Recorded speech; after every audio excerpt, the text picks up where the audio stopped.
주님께 영광 존귀 찬양 드려 우리 모두 전하리 그 위대하심을.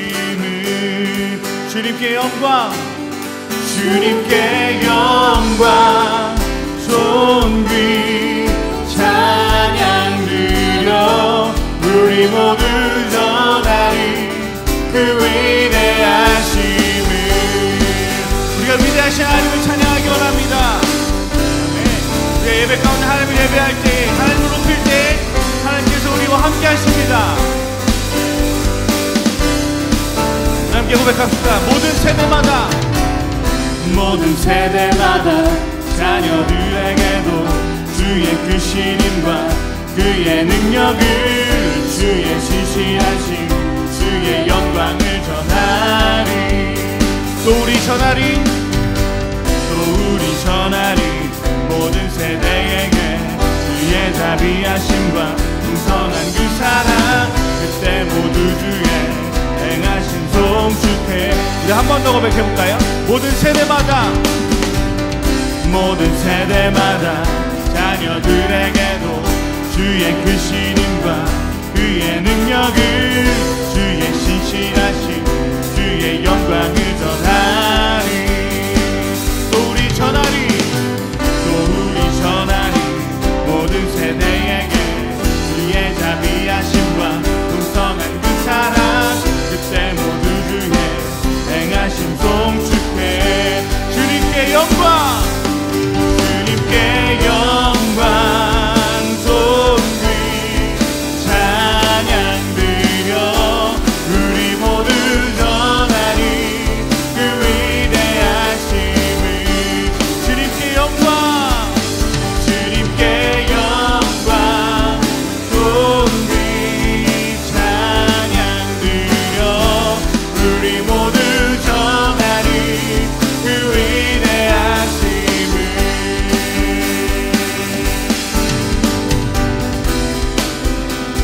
우리가 하나님을 찬양하고 하나님의 높고 놀라우신 그 위대하심을 찬양할 때에 하나님께서 예배 가운데 함께 하시는 줄 믿습니다. 그 믿음 가지고 우리 한 번 더 고백하기 원합니다. 모든 세대마다 자녀들에게도 주의 크신 힘과 그의 능력을, 주의 신실하심, 주의 영광을 전하리. 또 우리 전하리 모든 세대에게 주의 자비하심과 풍성한 그 사랑, 그때 모두 주의 행하심 송축해. 주님께 영광 존귀 찬양 드려 우리 모두 전하리 그 위대하심을. 주님께 영광, 주님께 영광 존귀 찬양 드려 우리 모두 전하리 그 위대하심을. 경험 못하니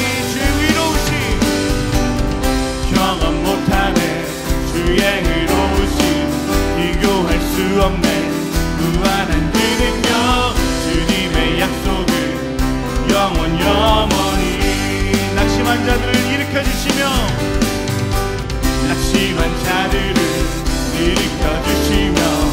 주를 부를 때 찾아와 주시네.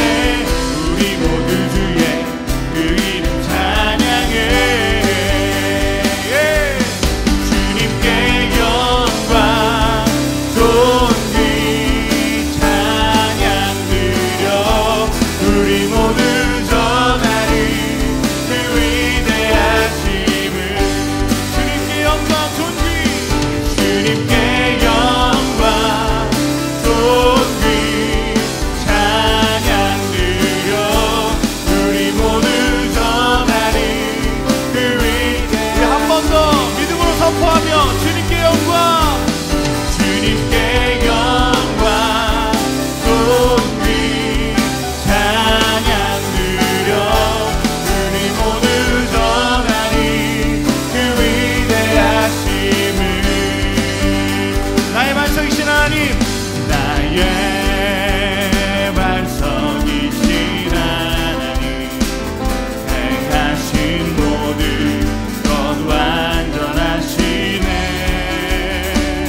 신실하신 하나님, 신실하신 하나님, 실수가 없으신 도우신 나의 주, 신실하신 하나님, 실수가 없으신 도우신 나의 우리 한 번 더 신실하신 하나님, 신실하신 하나님, 실수가 없으신 도우신 나의 주, 신실하신 하나님, 실수가 없으신 도우신 나의 주. 아멘, 할렐루야. 하나님께서 신실하신 분이시고 위대하신 하나님이십니다. 그 하나님께서 지금 우리와 함께하고 계십니다. 예배 가운데 함께하신 하나님 앞에 고백하며 나아갔으면 좋겠고요. 또 하나님의 성품과 인격을 경험할 수 있는 저와 여러분들이 되었으면 좋겠는데요. 이 찬양 함께 찬양하면서 하나님께서 어떤 분이신지 우리가 조금 더 알기를 소망합니다. 아, 하나님 이런 분이시군요. 우리 가사를 통해서 고백하고 또 느낄 수 있는 저와 여러분 되기를 원합니다. 함께 고백하겠습니다. 하나님은 너를 만드신 분, 너를 가장 많이 알고 계시며, 하나님은 너를 만드신 분, 너를 가장 깊이 이해하신단다. 하나님은 너를 지키시는 분, 너를 절대 포기하지 않으며, 하나님은 이런 분이십니다. 너를 지키시는 분, 너를 쉬지 않고 지켜보신, 한 번 더 고백할까요? 하나님 널 원하시는 분, 하나님은 너를 원하시는 분, 이 세상 그 무엇 그 누구보다 하나님 우리를 원하십니다. 하나님은 너를 원하시는 분, 너와 같이 있고 싶어 하신 하나님, 우리를 인도하는 분, 하나님은 우리를 인도하는 분, 광야에서도 폭풍 중에도 하나님은 너를 인도하는 분, 푸른 초장으로 인도하시는, 우리 한 번 더 하나님은 우리를 원하시는 분, 하나님은 널 원하시는 분, 너를 원하시는 분, 이 세상 그 무엇 그 누구보다 하나님은 너를 원하시는 분, 너와 같이 있고 싶어 하신단다. 하나님은 우리 인도하십니다. 너를 인도하는 분, 광야에서도 폭풍 중에도 하나님은 너를 인도하는 분, 푸른 초장으로 인도하신단다. 그의 생각 셀 수 없고, 그의 잠이 무궁하며, 그의 성실 날마다 새롭고, 그의 사랑 끝이 없단다.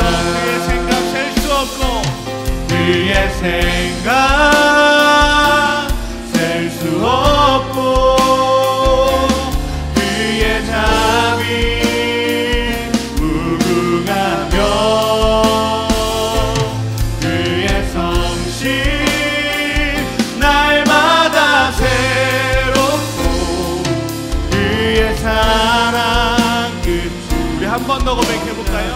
생각 셀 수 없고 그의 생각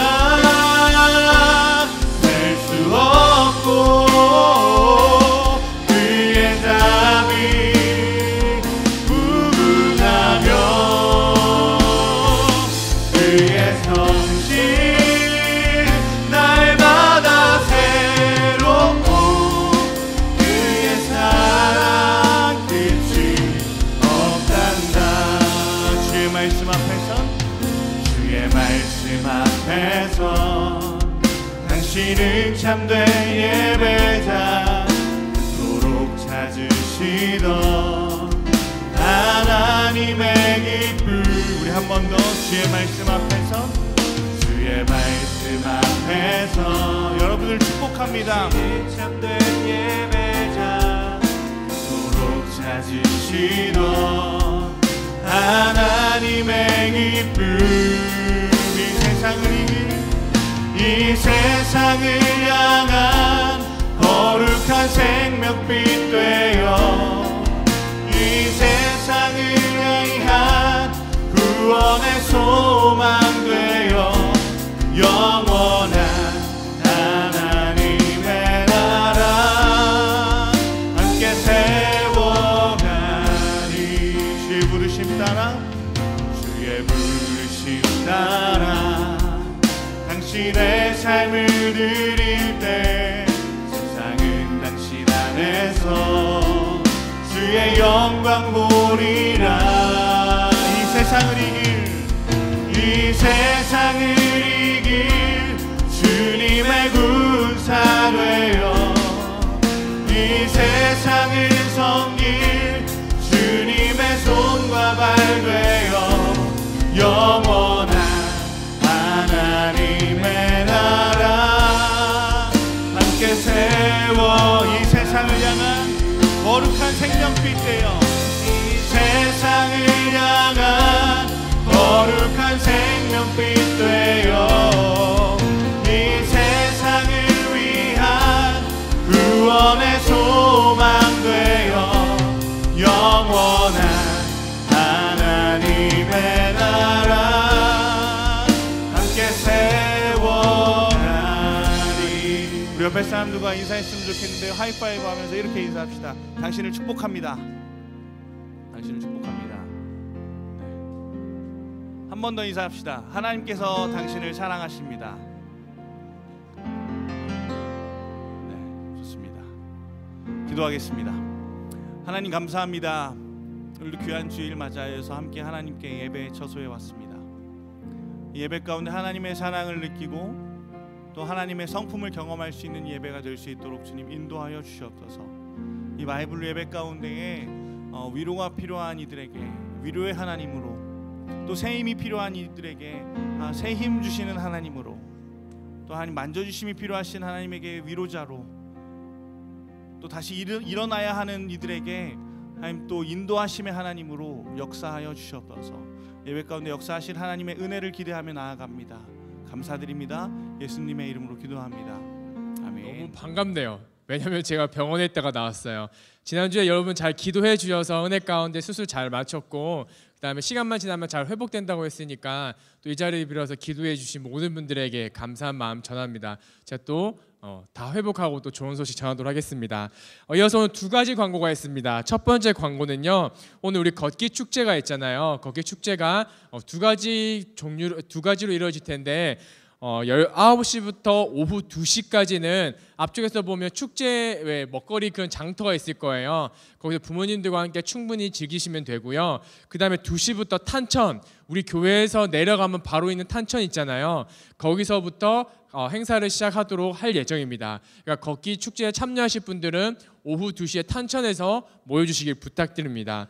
그다음 두 번째 광고입니다. 10월 12일 금요일부터 13일 토요일까지 1박 2일로 가평에서 제자훈련 수료 캠프가 있습니다. 이 일정들 기억하여 주시고 이번 제자훈련에 참여한 모든 친구들은 일정 확인해 주시기 바랍니다.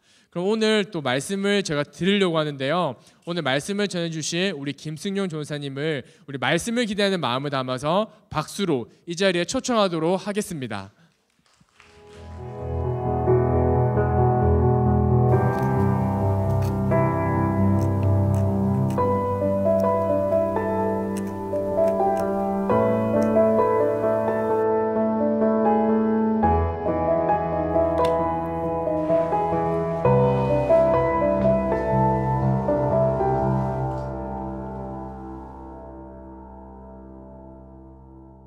여러분 반갑습니다.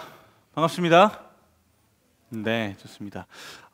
말씀 먼저 읽고 함께 말씀 나누도록 하겠습니다. 오늘 하나님께서 주시는 말씀은 잠언 25장 13절 말씀입니다. 잠언 25장 13절 말씀입니다. 여러분 성경책 가지고 오셨나요? 성경책 가지고 오셨나요? 우리 나의 사랑하는 책 예배 시리즈 함께 하고 있는데 여러분들이 사랑하는 책을 가지고 오세요. 아시겠죠? 만화책 가지고 오면 안 돼요. 네, 성경책 가지고 다닙시다. 네, 잠언 25장 13절 말씀입니다. 잠언 25장 13절 말씀 우리 한 목소리로 크게 또박또박 함께 읽어보도록 하겠습니다. 시작.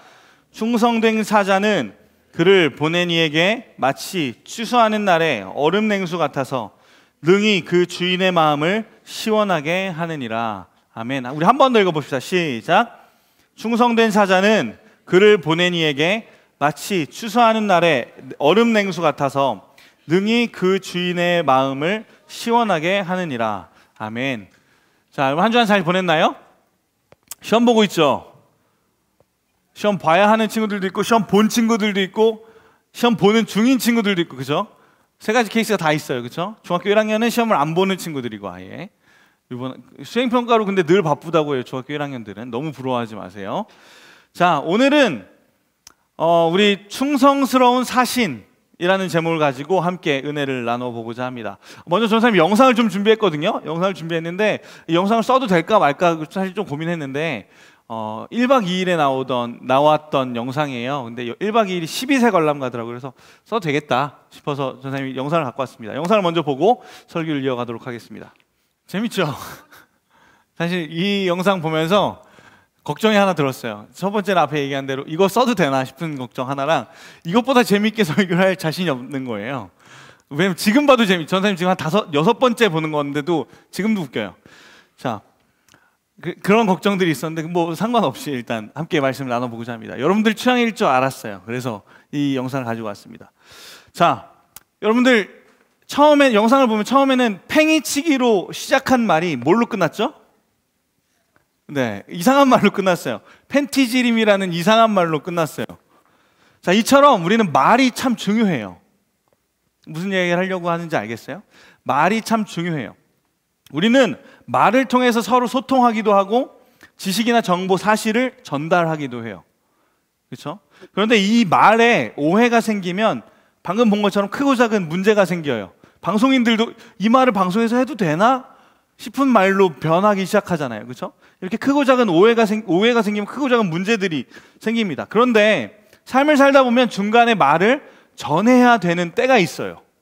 그리고 말을 전하게 되는 때가 있어요. 말이 조금 다른데 좀 다른 얘기예요. 말을 전해야 되는 때가 있고 말을 전할 때가 있어요. 구별해서 생각해 보면 필요한 말을 전해야 될 때가 있는데 그런 필요한 말을 전하는 사람, 그런 사람들이 있는데 그런 사람들을 우리는 뭐라고 이야기하냐면 대변인 아니면 오늘 성경에 나온 사자, 뭐 사신, 뭐 이런 표현으로 이야기를 해요. 필요한 말을 전하는 사람을 대변인 뭐 이런 식으로 얘기해요. 근데 반대로 불필요한 말을 전하는 경우도 있거든요. 그렇죠? 예를 들어서 소문 같은 거, 그렇죠? 허황된 소문 같은 걸 전하는 때 말을 옮긴다고 이야기하죠. 말을 옮기는 경우도 있는데 불필요한 말을 옮기는 사람은 뭐라고 이야기할까요?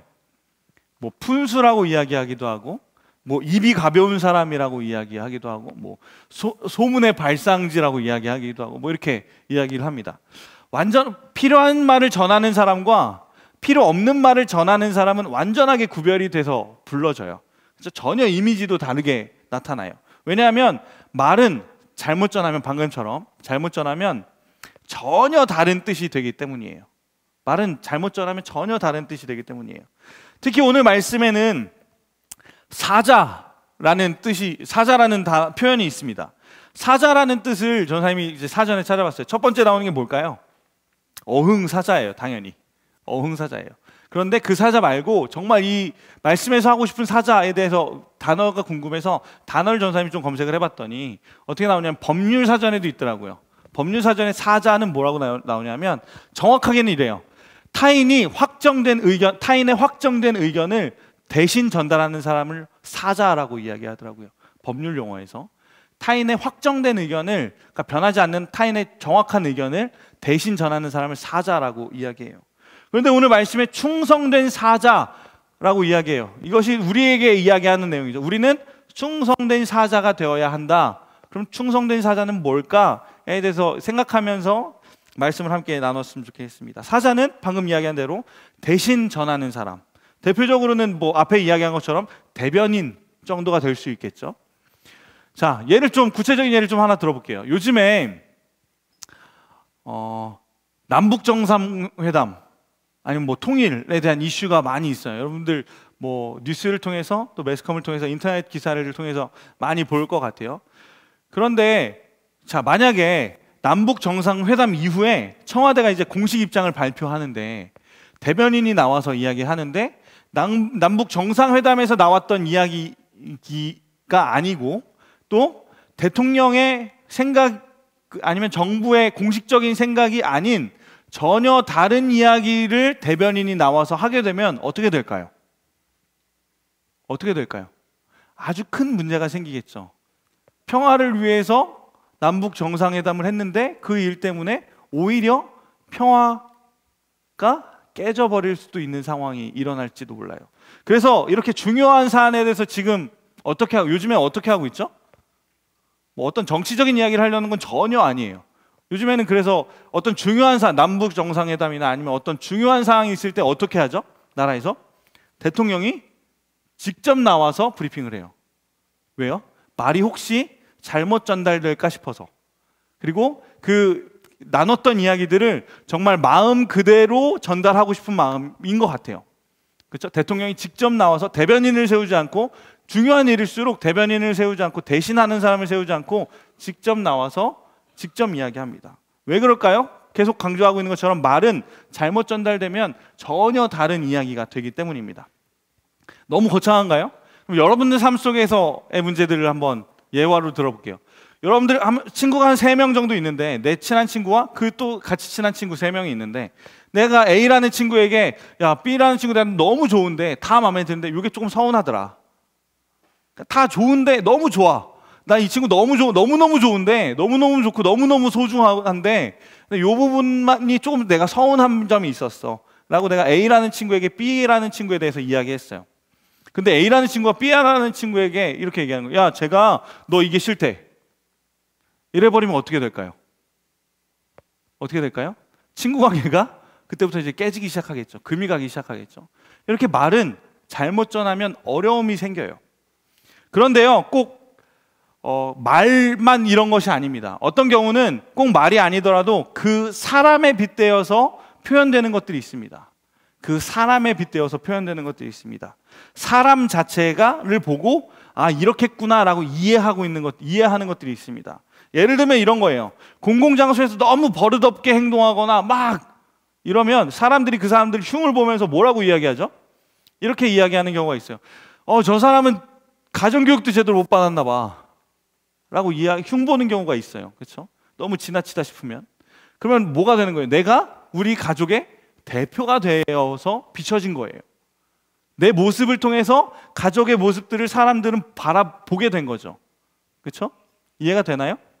나를 통해서 사람들은 우리 가족들을 평가해버리고 말았어. 나쁜 말로는 낙인 찍는다고 이야기할 수도 있지만, 근데 사실 이게 사실이에요. 이게 우리 보편적으로 볼 수 있는 상황이에요. 그리고 이런 경우도 있어요. 예를 들어서 전사님이 해외에 놀러 갔어요. 예를 들어서 어디 놀러 갔어요? 해외에 놀러 갔는데 우리나라 사람을 만났어. 한국 사람을 만났는데 막 카페에서 음식점에서 막 새치기 하고 막 이런 모습을 봤어. 처음에 한국 사람이어서 반가워서 막 가서 한국어로 인사하려고 막 가다가 새치기 하고 쓰레기 버리고 막 이런 모습을 보면 전사님 뭐 어떻게 할까요? 가서 먼저 인사할까요? 인사하지 않고 돌아서겠죠. 한국 사람 아닌 척 해야지. 그렇죠? 왜 그렇죠? 사람들이, 그 나라 사람들이 그 사람들을 보면서 한국 사람들은 다 저런 사람들인가 봐 라고 평가해버리기 때문이에요. 그게 창피하기 때문에 그렇겠죠? 또 이런 경우도 있을 거예요. 여러분들 어떤 학생이 대범하게 교복을 입고 야탑 어느 골목에서 담배를 피우다 어른들한테 걸렸어요. 그럼 어른들이 손가락질하면서 뭐라 그러죠? 그렇죠? 그 학교를 지칭하면서 땡땡 학교, 저 학교 애들은 다 불량한 애들밖에 없나 봐 라고 이야기하지 않겠어요? 이게 우리의 모습을 빗대어서, 우리 모습에 빗대어서 사람들이 평가하고 판단할 수 있는 가치가 되는 거예요. 그렇죠? 사람들이 우리의 그 사람에 빗대어서 표현되는 거예요. 그렇죠?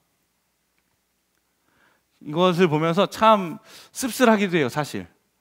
어떤 국한된 상황에 또 국한된 모습을 보고 사람들은 나쁜 말로는 낙인을 찍기도 하지만, 또 한편으로 생각해 보면 그래서 우리 삶에, 우리가 행동하는 거에 책임감을 갖고 행동해야 되는구나 라는 생각을 이어서 하게 되는 것 같습니다. 우리 크리스천의 삶이 그렇습니다. 하나님을 믿으면서 하나님을 따라간다고 하는 우리 크리스천, 우리 그리스도인들의 삶은, 우리 그리스도인들의 삶을 통해서 하나님을 믿지 않고 크리스천이 아닌 사람들이 우리의 삶을 통해서 예수 그리스도의 모습을 바라보게 됩니다. 어떤 유명한 문구가 있어요. 그래서 갖고 왔는데 함께 읽어볼까요? 자막으로 좀 띄워주시겠어요? 같이 읽어볼까요? 시작. 한 번 더 읽어봅시다. 시작. 당신의 삶이 누군가 읽는 유일한 성경책일지 모릅니다. 좀 어려울 수도, 말을 한번 좀 꼬아놓은 거여서 말이 어려울 수도 있는데, 이렇게 전사님이 좀 쉽게 소개를 해줄게요. 전사님은 이제 교회 다니잖아요. 크리스찬이잖아요. 근데 만약에 전사님 주변에 교회를 전혀 다닌 적 없고 성경책을 전혀 읽지 않는 사람들이 있어. 만약에 여러분들이 그런 사람이라고 생각해 봅시다. 교회를 한 번도 나온 적이 없고 하나님에 대해서 몰라. 그리고 성경을 평소에 읽지 않아. 사실이 아니지만, 여러분 성경 열심히 읽지만 성경을 평소에 읽지 않아요. 근데 전사님은 그리스도인이고 또 더군다나 전도사님이에요. 하나님을, 교회 다니지 않는 사람들이 전사님의 모습을 보면서, 전사님 크리스찬이니까 전사님이 기도하는 모습을 보면서 사람들이 뭐라고 생각할까요? 크리스찬은 기도하는 사람이구나 라고 생각할 거예요. 전사님이 찬양하는 모습을 보면서 크리스찬은 찬양하는 사람들이구나, 그리스도인은 찬양하는 사람이구나, 예수님 믿는 사람들은 찬양하는 사람들이구나. 또 전사님이 말씀을 읽고 있으면 예수님 믿는 사람은 성경을 보는 사람들이구나 라고 생각할 거예요. 근데 만약에 전사님이 야탑 길거리에 가서 담배를 딱 피고 있으면 그 사람들이 뭐라고 이야기할까요? 생각할까요? 크리스찬들은 담배를 피는 사람들이구나 라고 생각하겠죠. 전사님 만약에 막 쌍욕을 하고 다녀요. 그러면 사람들이 그 사람들은 저를 보면서 뭐라고 생각할까요? 크리스찬들은 욕을 하는 사람들이구나 라고 생각하지 않겠어요? 이 얘기예요. 한번 교회를 다니지 않는 사람들, 믿지 않는 사람들이 우리를 봤을 때 어쩌면 그 사람들이 우리를 통해서 성경을 볼지 몰라요. 그 얘기는 뭐예요? 그 사람들은 우리의 모습을 통해서 예수 그리스도를 바라봐요. 그 사람들은 우리의 모습을 통해서 예수님이 이런 모습이시구나, 이런 분이시구나 라는 것을 알아요. 그러면 우리의 삶이 좀 부담스럽긴 하지만 좀 거룩한 부담감을 가져야 될 필요가 있지 않을까라는 생각을 해보게 됩니다. 이어서 한 문구를 더 봤으면 좋겠는데요. 이 시대에 많은 크리스찬들이 많은 안티 크리스찬들이 또 교회를 떠나는 이들이 이런 이야기를 한다고 합니다. 띄워주세요. 읽어봅시다. 시작. 내가 교회를 떠나는 이유가 예수님이 싫어서 내가 교회를 떠나는 게 아니에요. 내가 예수님 믿는 사람들이 싫어서 교회를 떠나요 라고 많은 크리스찬들이 이야기해요. 내가 예수님이 싫은 건 아니에요. 예수님 너무 좋은 분이죠. 근데 예수님 믿는 그 사람들이 싫어요. 그래서 난 교회 떠날 거예요 라고 많이 이야기해요. 안티 크리스찬들과 교회를 떠나는 사람들이. 이런 말이 있다는 건 저를 포함해서 우리가 뭔가는 조금 잘못하고 있는 건 아닐까라는 생각을 해보게 되고 해야 하는 것 같아요. 그리고 이런 생각이 좀 미쳤어요. 전사님 묵상하면서, 말씀 묵상하면서 또 생각하면서, 이 말을 들은 예수님은 기분이 어떠실까? 내가 예수님이 싫어서가 아니라 예수님 믿는 사람이 싫어서 교회를 떠날 거예요. 난 교회 안 다닐 거예요.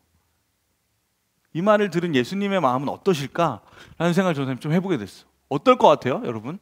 저런 말을 들으면 내가 만약에 내가 민영이가 싫어서 민영이하고 친구하는 게 아니라 민영이 친구들이 싫어서 민영이하고 친구 안 할 거야. 어때, 민영아? 엄청 짜증날 것 같지? 그렇지 않아? 내가 이 친구가 싫어, 나를 비유를 해볼게요. 전도사님이 싫어서가 아니라 전도사님 옆에 있는 사람들이 싫어서 전도사님하고 친하게 안 지낼 거예요. 이러면 전도사님 입장에서 어떨까요? 어이없을 것 같지. 그렇죠? 예수님, 이 말을 들은 예수님의 입장은 어떨까요? 이런 표현으로 해봤어요. 고구마 먹은 것처럼 이렇게 막 답답할 것 같지 않으세요? 그렇죠? 뭔가 어이가 없으면서도 화가 나기도 하고 답답하기도 하고, 야, 내 주변에 있는 내 친구들은 왜 이런 거야? 이렇게 자신을 자책하기도 하고 또 그 친구들을 탓하게 되기도 하지 않겠어요? 뭔가 고구마 먹은 것처럼 이렇게 답답한 마음들을 하나님 가지시지 않을까라는 생각을 했습니다. 그러면 우리 크리스찬들의 삶이 우리 예수님의 모습을 비추는 거울이라면, 그럼 우리는 어떻게 삶을 살아야 할까? 그럼 우리는 예수님을 전할 때 어떻게 전해야 할까? 우리가 예수님이라는 말, 예수님을 말이라고 표현해보면 이 말을 전할 때 우리는 어떻게 전해야 될까라는 생각을 조금 해보았으면 좋겠습니다. 첫 번째는요, 잘 이해해야 합니다.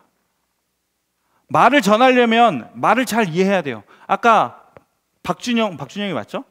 박준영이 팽이치기라는 단어를 전달했어요. 그러면 팽이치기라는 말을 전달하려면 팽이치기가 뭔지 정확하게 알고 있어야 돼. 박준영은 팽이치기가 뭔지는 정확하게 알고 있었던 것 같아요. 근데 한국말이 좀 서툴기도 하고 듣는 사람이 좀 문제가 있긴 있었죠. 그렇죠? 여튼 말을 전달하려면 그 말이 가지고 있는 의미를 잘 알고 이해하고 있어야 돼요. 우리가 하나님의 모습을 투영하고 하나님의 모습을 전하려면 먼저 하나님에 대해서 잘 이해하고 하나님에 대해서 잘 알고 있어야 돼요. 그러면 우리는 하나님을 얼마나 이해하고 잘 알고 있습니까? 먼저 하나님의 말씀을 잘 알고 이해해야 하는데, 성경에는 위대하신 하나님, 전능하신 하나님, 위로하시는 하나님, 이끄시는 하나님, 세임 주시는 하나님, 승리하시는 하나님, 이런 수많은 하나님의 이야기가 담겨져 있어요. 하나님의 모습이 담겨져 있고 하나님의 성품이 담겨져 있고 하나님의 마음이 성경에 담겨져 있어요. 그런데 우리는 얼마나 이 하나님의 성품에 대해서 이해하고 있고 얼마나 하나님의 성품에 대해서 알고 있으며 얼마나 하나님의 마음에 대해서 느끼고 있는가 생각해 볼 수 있는 저와 여러분들이 되었으면 좋겠습니다. 여러분들 얼마나 하나님에 대해서 느끼고 계십니까? 우리가 먼저 하나님의 마음을 알고 이해해야 합니다. 우리 가운데 복음의 기쁨을 회복하고 우리가 하나님의 자녀라는 것을 기뻐하고 그리스도인으로 사는 것을 자랑스럽게 생각해야 합니다. 자, 보세요. 민영이 얘기가 나왔으니까 민영아 미안해. 민영이를 잘 이해하려면 어떻게 해야 될까? 민영의 프로필만 잘 알면 될까? 민영이는 나이 몇 살, 생일 언제, 어느 학교 다니고 어느 반에 있고 친구는 누구고 부모님은 어디, 그리고 집은 어디 살고, 이런 것만 알면 민영이에 대해서 잘 아는 건가요? 맞아요. 잘 아는 거일 수 있어요. 그러면 민영이하고 친한 건가요? 친한 건 아니에요. 그럼 민영이에 대해서 잘 이해하고 있는 건가요? 만약에 그런, 예를 들어서 민영이하고 소개팅을 한다고 생각해봐. 민영이 그런 프로필을 쭉 다 알아요. 그러면 딱 프로필을 알고 충분히 아니까 민영이하고 소개팅에 가서 민영이를 딱 만났어. 그럼 민영이하고 대화가 이제 슬슬 풀려나갈까요? 그렇지 않겠죠. 민영이를 이해하고 있어야 대화를 할 수 있는데, 그러려면 민영이를 계속 만나보고 계속 대화해보고 민영이를 잘 겪어봐야 돼요. 바로 하나님도 마찬가지예요. 하나님에 대해서 잘 이해하려면 우리가 하나님을 잘 겪어봐야 되는데, 우리에게 얼마나 하나님을 겪어본 경험이 있는가, 이 이야기를 꼭 하고 싶어요. 말씀을 통해서 하나님을 알고 또 하나님을 경험할 수 있는 저와 여러분들이 되기를 소망합니다. 예배 자리에서 하나님을 경험할 수 있는 저와 여러분들이 되기를 소망합니다. 또 두 번째, 말을 잘 전하려면요, 두 번째예요, 잘 이해한 대로 전해야 됩니다. 뭐라고요? 이해한 대로 전해야 돼요. 민영이하고 잘 겪었어요. 그러면 민영이하고 잘 겪었으면 민영이가 어떤 친구인지 이제 충분히 알았으면 그대로 이야기해야 되는데, 내가 민영이하고 누가 있을까? 민영이하고 시연이하고 옆에 앉았는데, 민영이하고 시연이한테 민영이에 대한 이야기를 하려고 하는데, 민영이하고 시연이하고 친하게 지내는 거 별로 마음에 안 들어. 그러니까 내가 시연이한테 민영이에 대한 이야기를 조금 꼬아서 해봐야지 라고 이야기해서, 민영이가 만약 사실 그렇지 않은데 민영이는 사실 그렇지 않은데 민영이는 사람들하고 친하게 지내는 걸 싫어해. 민영이는 얼굴 하얀 애들 싫어한다? 시연아, 너 얼굴 하얗잖아. 이렇게 이야기하면 이해한 대로 전달한 건가요? 그렇지 않죠. 왜곡되게 전달하기 시작하는 거죠.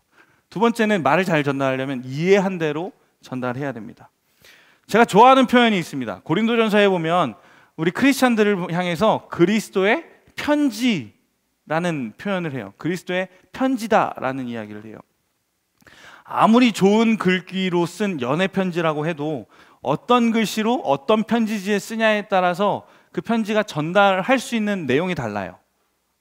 무슨 얘기냐면, 여러분 연애 편지 써본 적 있어요? 자필 편지로? 1부 때 이 얘기를 했더니 되게 저를 비웃더라고요. 전사님 자필 편지도 쓰세요? 이런 눈으로 보더라고요. 여러분들 자필 편지 써봤나요? 예를 들어서 뭐 도서관에서 마음에 드는 친구한테 이렇게 캔커피에다가 포스트잇으로 이렇게, 이런 편지 안 써봤나요? 안 써. 그러니까 뭐 카톡 이런 거 말고 안 써봤어요? 한 번도 안 써봤어? 만약에 한 번도 안 써봤어? 한번 써보는 것도 좋은데, 자필편, 그러니까 손글씨, 손편지만큼 내 마음을 여자친구들은 손편지를 간혹 쓰기도 하죠. 손편지만큼 내 마음을 전하는 것에 효율적인 도구는 사실 많지 않은 것 같아요. 손편지는 내 마음을 전하기 되게 좋아요. 같은 글귀여도 이 컴퓨터로 이제 뽑은 글씨랑 내 손글씨랑은 전혀 다른 느낌의 마음이 전달이 돼요. 자, 그래서 여튼 자, 전사님은 사실 만약에 전사님이 연애를 할 때 전사님 손편지를 써본 적이 있는데, 많이는 아니어도 손편지를 써본 적이 있는데, 전사님은 워낙 글씨를 잘 못 써요. 근데 전사님이 글씨를 못 쓴다고 만약에 옆에 있는 누가 좋을까? 원희야 너 글씨 잘 쓰잖아. 원희 너 일로 와봐. 야, 내가 글씨를 못 써서 그러니까 내가 불러줄 테니까 네 글씨로 내 마음을 좀 전달하자. 그리고 원희한테 글씨체를 빌려서 연애 편지를 쓸까요? 좋아하는 사람에게? 그렇게 할까요? 있을지 모르겠는데 전사님 같으면 그렇게 하지 않을 것 같아요. 그렇죠? 내가 좋아하는 사람이면 내가 조금 삐뚤빼뚤 하더라도 내가 어떻게든 정성 들여서 써서, 또박또박 정성 들여서 써서 마음을 전하려고 하겠죠. 그리고 그게 진심이라면, 그 마음, 전하고 싶은 마음이 진심이라면 아무 종이에나 써서 전달하지 않겠죠. 선생님이 종이를 하나 갖고 왔는데, 사실 아무것도 없는 종이에요. 이 종이는. 자, A4 용지예요. 깨끗한 A4 용지예요. 앞뒤가 깨끗하고 구겨지지도 않은 A4 용지예요. 근데 사실 연애 편지라고 하면 이런 A4 용지에도 쓰지 않죠. 어떤 문구점이나 펜시점에 가서 예쁜 편지지를 고르고 골라서, 그래서 그것도 이제 몇 장 있는지 확인해서 내가 몇 번 틀릴 수 있는지 계산해서, 화이트를 쓰지 않고 또 펜으로 찍찍 긋지 않고 되도록이면 틀리지 않는 글씨로 또박또박 써서 봉투까지 마음에 드는 봉투로 골라서 봉투에 넣어서, 그리고 어떻게 하죠? 그냥 전달하나요? 최대한 좋은 시기에, 좋은 타이밍에, 좋은 방법으로 전달하려고 노력할 거예요. 근데 만약에 이런 A4 용지, 뭐 만약에 이면지라고 생각해 봅시다. 이면지를 이렇게 접어가지고 쭉 찢어가지고 여기에다가 막 글을 써요. 그리고 전달할 때 만약에 야, 내가 너 좋아해, 이렇게 전달하면 어떻게 될까요? 뭐라고요? 욕먹어요. 그 맞아요. 욕먹겠죠. 어쩌면 좋아하는 그 친구를 앞으로 다시는 영영 보지 못할 수도 있어요. 그렇죠? 이처럼 전달하는 방법과 왜 편지라는 단어를 전사님 좋아하냐면, 우리는 그리스도의 편지인데, 그리스도의 편지 안에 담기는 내용은 사실 정해져 있어요. 그리스도의 복음, 예수 그리스도의 사랑, 너무 좋은 것들이 담겨져 있는데, 우리는 그 편지로서의 역할을 잘 감당할까? 이렇게 꾸깃꾸깃한 모습이지 않을까? 아니면 펜시점에서 예쁘게 고른 그 편지지의 모습일까? 이런 생각을 전사님이 좀 묵상하면서 그리스도의 편지라는 단어를 되게 좋아하거든요. 여러분들의 모습은 어떻습니까? 사실 어떻게 전달하냐는 되게 중요한 문제예요. 내용도 너무너무 내용이 당연히 중요하지만 어떻게 전달하느냐, 누구에 의해서 전달되느냐는 아주 중요한 문제입니다. 그런데 이것은 뭐 외모 이런 문제가 아니라 어떤 모습으로 우리가 예수 그리스도의 사랑과 예수 그리스도의 마음을 담고 있느냐, 예수 그리스도의 삶을 투영하고 있느냐에 대한 문제입니다. 함께 고민할 수 있었으면 좋겠습니다. 담고 있는 내용만큼 전하는 방법이 중요합니다. 아니, 오히려 전하는 방법은 담고 있는 내용을 돋보이게 합니다. 그러면 우리는 과연 어떤 모습으로 예수 그리스도의 모습을 투영하고 있습니까? 우리는 정말 아름다운 그리스도의 편지입니까? 그런데 오늘 말씀 중에는 충성된 사자는 추수하는 날의 얼음 냉수와 같다고 이야기합니다. 아까 이야기했죠. 안티 크리스찬들과 교회를 떠나는 사람들이 이야기한다고. 예수님이 싫어서가 아니라 예수 믿는 사람들이 싫어서 내가 교회 떠날 거예요 라고 이야기한다고 했죠. 그 이야기를 들은 예수님께서, 하나님께서 마음이 답답하실 텐데 오늘 말씀에 충성된 사자는 추수하는 날에 얼음 냉수 같아서 하나님의 마음을 시원하게 해준다고 기록되어 있습니다. 추수하는 날에 얼음 냉수. 우리 목사님께서 기도할 때 많이 함께 인용해 주시고 함께 사용하시는 이야기예요. 많이 들어봤죠? 하나님, 우리들이 추수하는 날에 얼음 냉수 같아서 하나님의 마음을 시원하게 해드릴 수 있는 우리가 되기를 소망합니다. 이렇게 기도하시는 거 여러 번 들어봤을 것 같아요.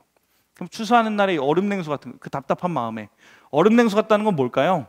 우리말로는 이런 거겠죠. 와, 사이다, 이런 말이겠죠. 그 고구마 먹은 것 같이 그 답답한 그 하나님의 마음에 사이다 마신 것처럼 속을 시원하게 해드릴 수 있는 저와 여러분들의 모습이 되기를 소망합니다. 아시겠죠? 하나님의 마음을 속 시원하게 해드리는 저와 여러분들의 모습이 되기를 소망합니다. 그러려면 어떻게 될까요? 하나님의 모습을 잘 이해해야 되겠죠. 그리고 하나님의 모습을 잘 투영해야 돼요. 잘 전해야 돼요. 하나님의 모습을 잘 이해하고 하나님의 마음을 잘 이해하고 또 하나님의 모습을, 하나님의 마음을 잘 전할 수 있는 여러분들이 되었으면 좋겠습니다. 하나님, 우리의 삶 가운데 예수 그리스도가 나타내어지기를 소망합니다. 하나님의 마음을 이해하고 또 그 이해한 대로 우리가 삶을 살아내는 우리 크리스찬들이 되기를 소망합니다. 그러면 하나님께서 우리를 보시면서 속 시원하다라고 이야기하실 거예요. 와, 사이다 라고 이야기하실 거예요. 그럼 우리 좀 적용해 볼까요? 예배 시리즈 제목이 뭐죠? 나의 사랑하는 책이에요. 앞에 전사님 찬양인도 하면서도 이야기했지만 설교를 시작하면서도 이야기했지만 나의 사랑하는 책.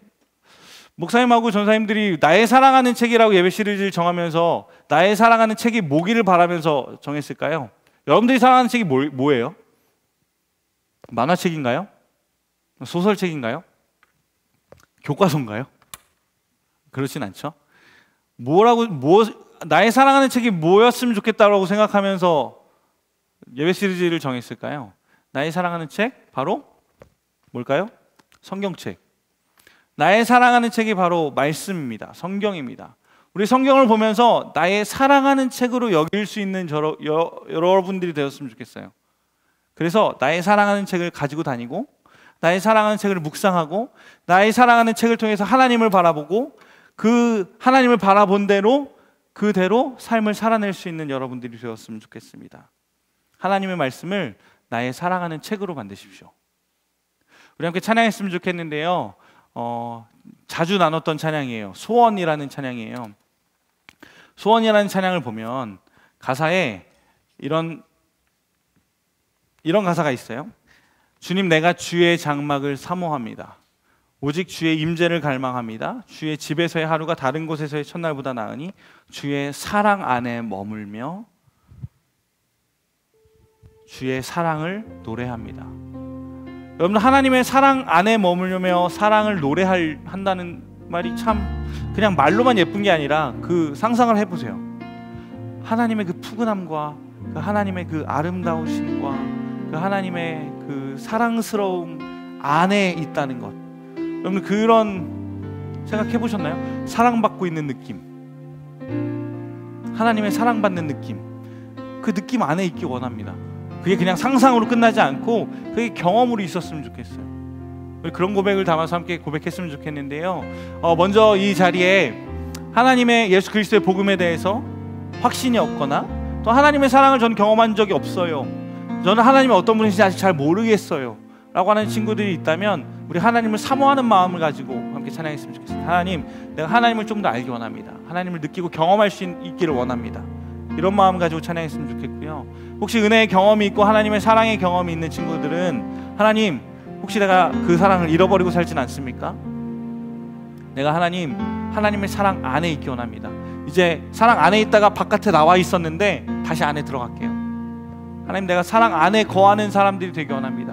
하나님과 더욱더 긴밀하고 하나님 은혜를 회복할 수 있는 사람 되기 원합니다. 우리 그런 마음 가지고 함께 고백했으면 좋겠습니다. 주님, 내가 주의 장막을, 주님, 내가 주의 장막을 사모합니다. 오직 주의 임재를 갈망합니다. 주의 집에서의 하루가 다른 곳의 첫날보다 좋으니 주 사랑 안에 머물러 사랑 노래합니다. 우리 한 번 더 고백하겠습니다. 주님, 내가 주의 장막을 사모합니다. 오직 주의 임재를 갈망합니다. 주의 집에서의 하루가 다른 곳의 첫날보다 좋으니 주 사랑 안에 머물러 사랑 노래합니다. 나의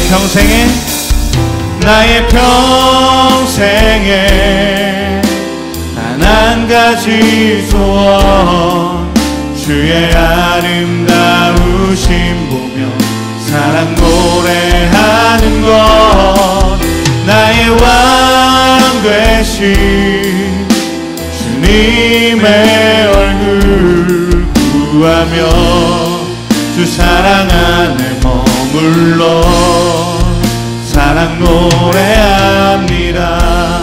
우리 한 번 더 고백했으면 좋겠는데요, 이런 마음 가지고 고백했으면 좋겠습니다. 여러분들 가운데 아직 하나님 어떤 분이신지 잘 모르겠다는 분들이 계십니까? 하나님께서 어떤 하나님으로 나에게 찾아오시는지 아직 잘 모르겠다고 생각하시는 분들이 계십니까? 우리 그런 마음 가운데 예수 그리스도의 복음이 심겨지기를 소망합니다. 예수 그리스도의 마음이 전달되어지기를 소망합니다. 그리고 과거에 내가 하나님을 인격적으로 만났지만 내가 지금 하나님을 잃어버리고 있는 여러분들이 계십니까? 여러분들 이 찬양 함께 고백하면서 가사를 묵상하면서 내가 하나님의 마음을 회복할 수 있는 저와 여러분들이 되실 수 있기를 소망합니다. 우리 그런 마음 가지고 우리 한 번 더 고백했으면 좋겠는데요, 우리 자리에서 일어나서 결단하는 마음 가지고 또 하나님 앞에 나아가는 마음 가지고 함께 찬양하며 나아갑시다.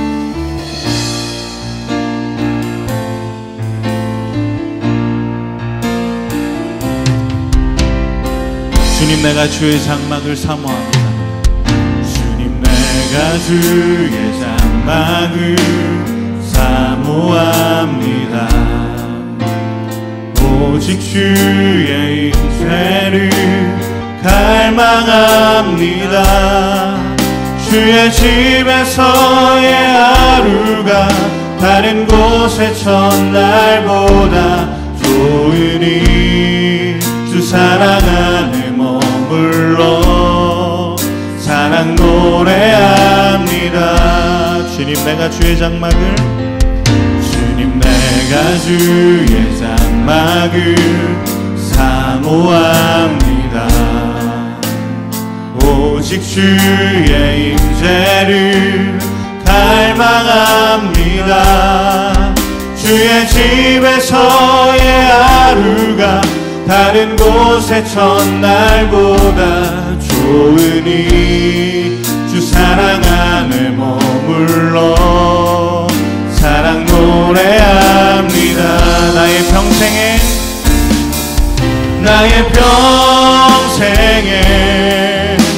단 한 가지 소원, 주의 아름다우심 보며 사랑 노래하는 것, 나의 왕 되신 주님의 얼굴 구하며 그 사랑 안에 머물러 사랑 노래합니다. 우리 한 번 더.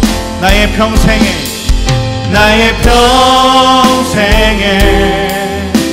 단 한 가지 소원, 주의 아름다우심 보며 사랑 노래하는 것, 나의 왕 되신 주님의 얼굴 구하며 그 사랑 안에 머물러 사랑 노래합니다.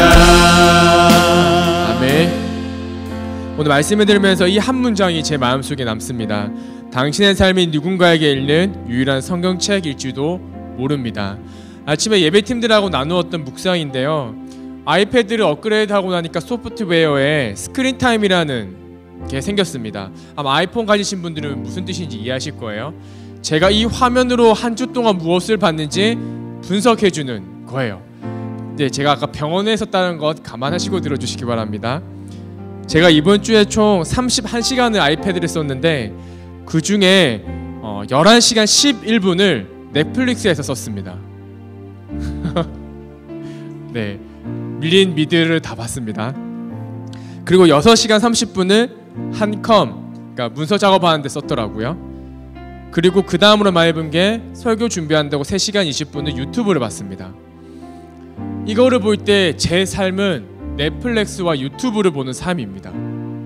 만약에 누군가가 여러분의 삶을 기록한다면 여러분 한 주간 삶을 어떻게 기록하고 전사께서 전해주신 말씀처럼 여러분이 누군가를 볼 때 어떤 성경책으로 여러분들을 바라보시겠습니까? 그 한 질문을 가지고 이번 돌아오는 한 주를 살아내셨으면 좋겠습니다. 그리고 다음 주에 이 자리에 와서 하나님 앞에, 우리 모두들 앞에 부끄러움 없는 여러분들 되시길 축복하겠습니다. 기도하겠습니다. 하나님, 오늘 말씀을 보면서 생각해 보게 됩니다. 내가 지난 한 주간 어떻게 살았는지, 또 이 말씀에 비추어 앞으로 한 주간 어떻게 살지 고민해 보게 됩니다. 그래서 앞으로 우리가 살아갈 때 다른 삶을 살아가는 것이 아니라 충성된 사자가 되어서 세상 가운데 하나님의 말씀을, 또 하나님의 증거를 하나님의 사람으로서 조금 더 부끄러움 없이 살아가서 오늘 말씀처럼 여름날에 더운 여름날에 시원한 냉수처럼 하나님의 마음을 속 시원하게 드리는 그런 마이블루가 될 수 있도록 주님께서 함께하여 주시옵소서. 더불어 헌금을 위해서 함께 기도합니다. 하나님, 내가 쓰다가 남은 것을 낸 것이 아니라 나의 것을 구별하여 드렸습니다. 아버지, 이 마음을 귀하게 받아주시옵시고 앞으로 살아가면서 항상 내게 온 모든 것들이 아버지께서 온 것임을 고백할 수 있는 믿음의 사람이 되게 하여 주시옵소서. 지금은 우리 주 예수 그리스도의 은혜와 하나님 아버지의 무한하신 사랑과 성령님께서 함께 하심이 오늘 말씀을 듣고 결단한 마이블루 모든 사람들 머리 위에 지금부터 영원까지 함께 하시기를 간절히 기도하옵나이다. 아멘.